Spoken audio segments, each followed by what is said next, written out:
Five-element theory is a way of looking at different characteristics, different aspects of energy, and how they blend and how they move together, and how if one moves out of balance, the others also shift to try to right that. In Oriental theory, five elements is based on what they observed in nature.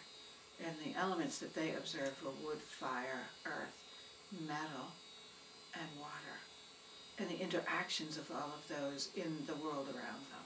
And so, for example, wood, the characteristics of wood have to do with that springtime energy, that very early spring sprouting up.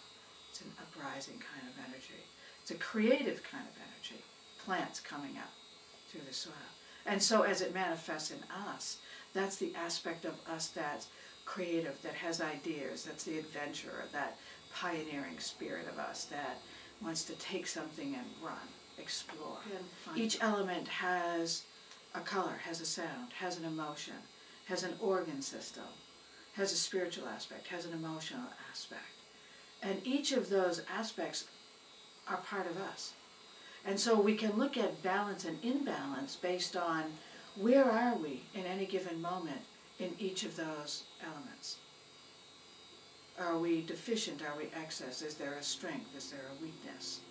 Are we manifesting more of one element than another element? If we look at, say, a cold and a flu, if you're manifesting a weakness in the lungs, if there's a cough, if there's an asthma kind of breathing, that's a metal element. I know that that's a metal element. And I begin to look at what's out of balance here. What are you lacking?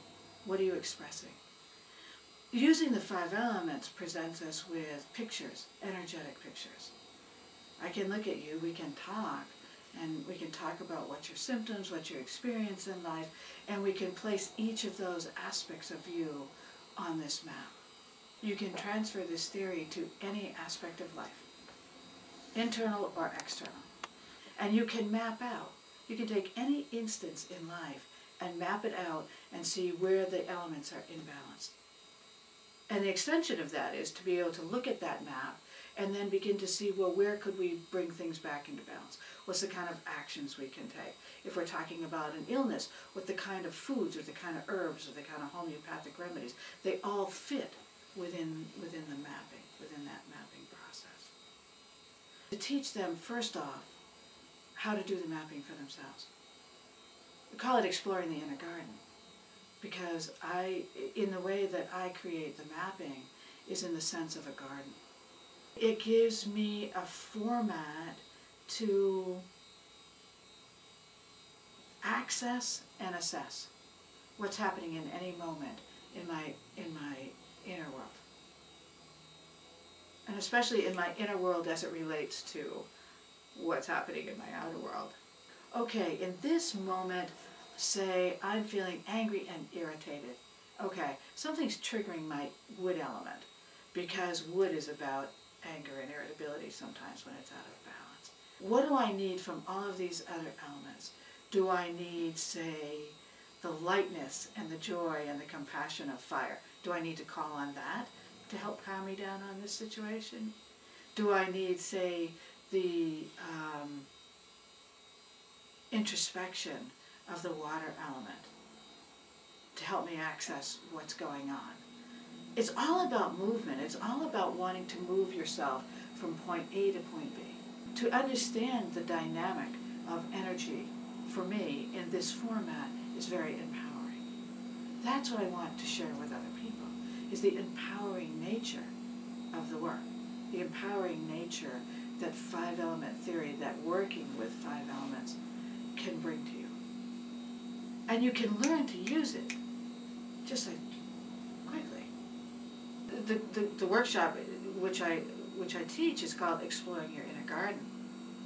And it's all about not just learning a map and tools to work with your inner garden, but the impact of states of balance.